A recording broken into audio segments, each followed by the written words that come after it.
In sacred halls and silent monasteries, Europe's ancient artists painted divine visions.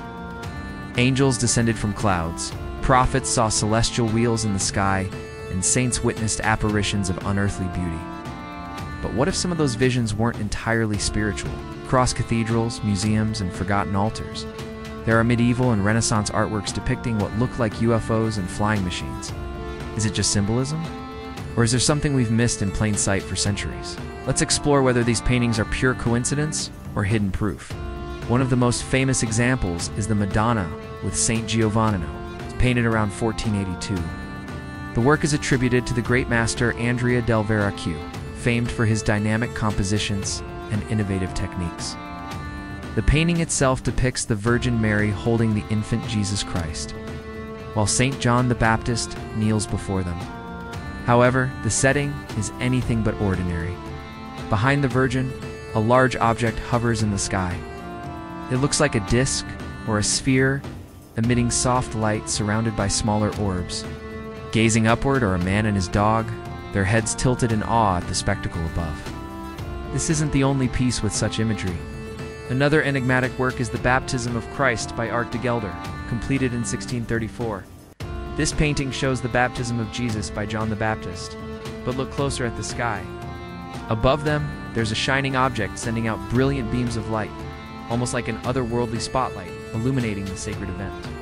These aren't isolated cases. Multiple artworks from the Middle Ages and Renaissance showcase similar elements. But what do they all mean? When faced with these perplexing images, mainstream art historians offer one simple explanation: symbolism. They argue that these supposed UFOs are actually symbolic representations of divinity, often interpreted as angels.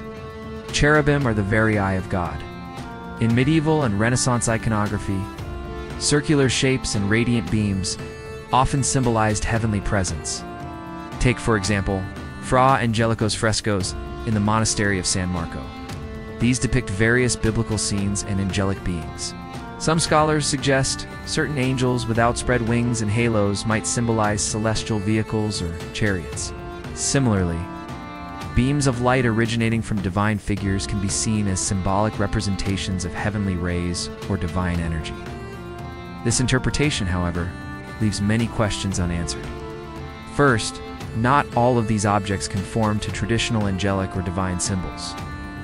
Many look mechanical, metallic, or deliberately engineered rather than spiritual or ethereal. Second, the sheer consistency of these depictions across different artists and time periods becomes hard to ignore. Why would so many artists across Europe independently paint similar objects? Unless there was a shared understanding of what they were portraying. This brings us to another crucial point. If these symbols were meant to represent angels or divine presences, why are they often shown as being observed by humans? In paintings like the Madonna with Saint Giovannino, the figures looking up at the sky appear not just as worshippers, but as regular people caught in wonder by a shared spectacle. Their posture, the tilt of their heads.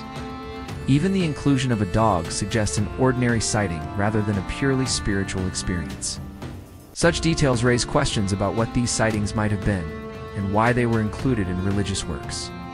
To understand this, we need to delve into another fascinating theory: ancient encounters or ancestral memory. The idea that these paintings are based on actual aerial sightings passed down through oral history or recorded in secret texts.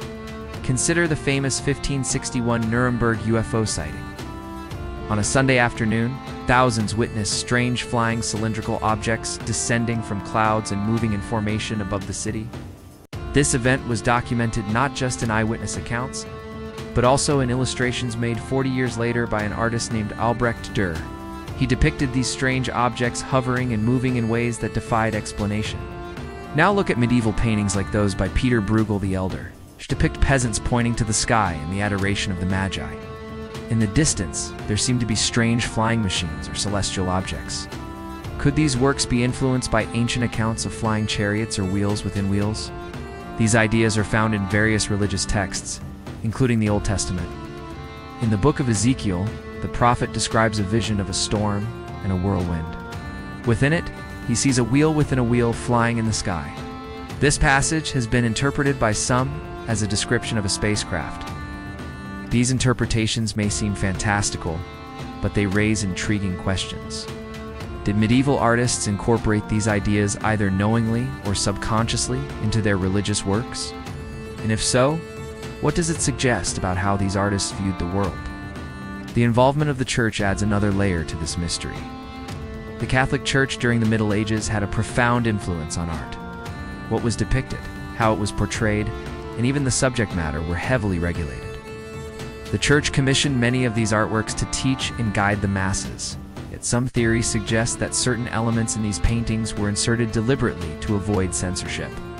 Consider the frescoes by Fra Angelico in the monastery of San Marco. These depict various biblical scenes and angelic beings. Some scholars argue that certain angels with outspread wings and halos might symbolize celestial vehicles or chariots. Could Angelico have used this symbolism to represent heavenly beings in a way that avoided strict religious censure? How did the Church's role as both patron and censor shape the evolution of these symbols and images? This brings us to a pivotal moment in our exploration. The point of view of those who see these paintings as more than just symbolism. Modern ufologists and some segments of the scientific community argue that these images are not metaphorical, but rather depict real phenomena that the artists witnessed or were told about. For instance, certain UFO hunters claim that the flying objects in medieval paintings closely resemble modern UFO sightings. They point out details like the disc-like shapes, beam-like projections, and even the behavior of the objects. All of these allegedly align too closely with contemporary UFO sightings to be mere coincidence. Adding fuel to this debate, some researchers have turned to artificial intelligence to analyze these artworks. Using advanced image processing and pattern recognition, they've examined minute details, color palettes, and even brush strokes.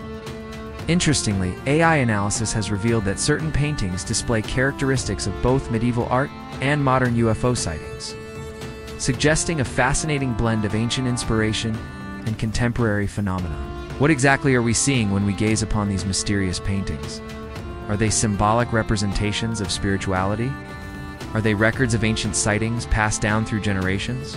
Or could they be deliberate attempts to convey knowledge while avoiding censorship?